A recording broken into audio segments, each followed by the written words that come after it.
Indonesia kaya sekali dengan keanekaragaman hayati dan hasil lautnya. Namun, karena akibat iklim dan cuaca yang tidak menentu di Indonesia, sehingga hasil pasca panen banyak sekali mengalami kerusakan. Sehingga dibutuhkan post-harvest engineer untuk mempertahankan produk-produk hasil pasca panen pertanian, perikanan, dan kehutanan dengan cara mengawetkan dan memperpanjang umur simpannya. Matematika dan kimia akan sangat berguna di jurusan teknologi pasca panen.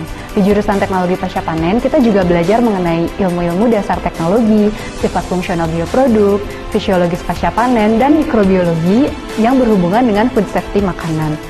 Nah, kita juga akan bekerja di laboratorium, pastinya dengan variasi komoditas-komoditas yang ada di Indonesia. Teman-teman kita dari Bakotim, yaitu Banana Coating, kita pernah ikutan Carbon Footprint Challenge 2019 dan kita menang juara 1 di Zurich, Swiss. Buat teman-teman adik-adik SMA yang peduli terhadap ketahanan pangan dan juga mau mensejahterakan petani, yuk kita join ke teknologi pasca panen karena di sini kita bisa bermanfaat untuk rakyat menengah ke bawah. Lulusan teknologi pasca panen dapat bekerja di berbagai bidang industri, yaitu industri pertanian, perikanan, kehutanan, peternakan, bahkan di bidang industri kesehatan dan farmasi. Kita juga bisa menjadi inovator dalam peralatan pertanian dan peralatan pengolahan hasil pertanian. Teknologi pasca panen juga dapat bekerja sebagai pegawai pemerintah, peneliti, dan pengajar ahli.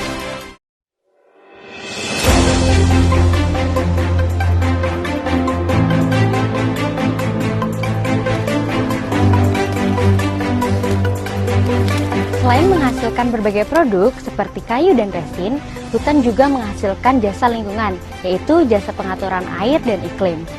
Namun sayangnya, angka deforestasi dan degradasi lahan mengganggu kelestarian hutan itu sendiri. Maka dari itu diperlukan lulusan rekayasa kehutanan untuk membantu mengatasi masalah-masalah hutan yang ada di Indonesia, yaitu melalui manipulasi, bioproses maupun biosistem yang ada di hutan Indonesia.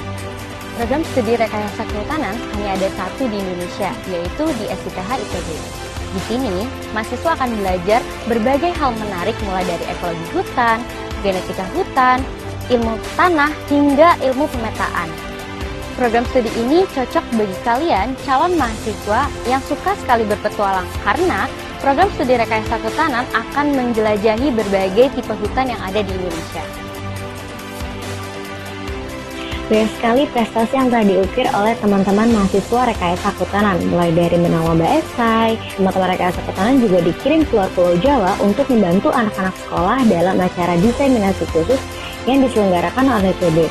Teman-teman juga melakukan exchange hingga Taiwan dan internship hingga negeri Thailand. Lulusan sarjana rekayasa kehutanan dapat bekerja di industri kehutanan, LSM, instansi pemerintah, atau bahkan berwirausaha dengan produk dan jasa yang dihasilkan oleh hutan.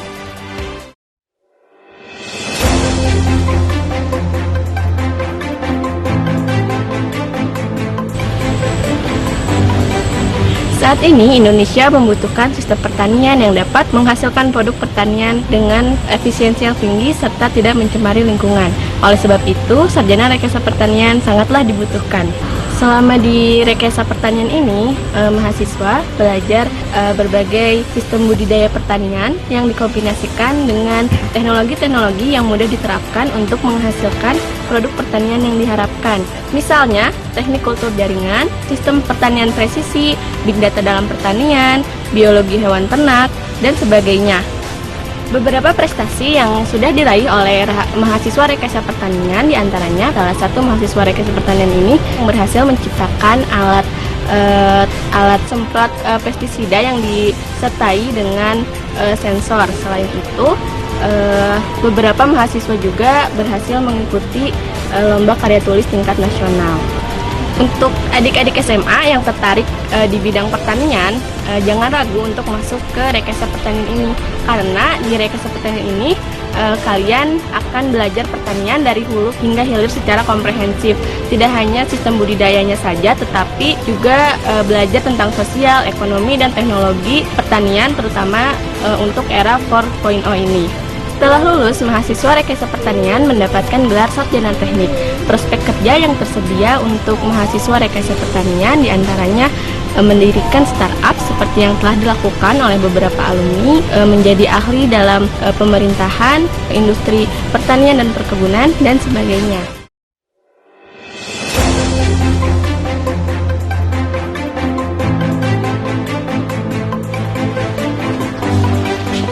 Saat ini, Indonesia giat mengembangkan industri berbasis sumber daya hayati.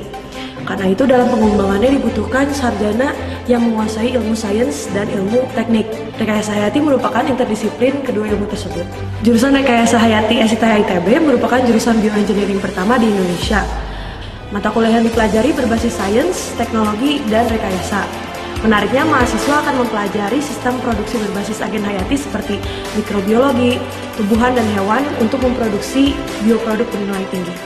Lulusan Rekayasa Hayati ITB dibutuhkan dalam pengembangan bioindustri di bidang farmasi, pangan, bioenergi, dan lainnya. Prestasi yang diraih oleh mahasiswa Rekayasa Hayati kebanyakan pada bidang perlombaan dengan membawa tema biorefinery. Biorefinery merupakan sistem di mana kami mengambil limbah dan mengubahnya menjadi bioproduk bernilai tinggi. Beberapa capaian yang diraih menggunakan konsep biorefinery tersebut adalah top 5 Tokyo Tech Innovation Commitment Award dan top 11 Tarato Student Research Award. Untuk anak SMA yang menyukai sains secara general seperti biologi, kimia, fisika, dan matematika, jurusan ini sangat sesuai karena akan mempelajari keempat bidang tersebut.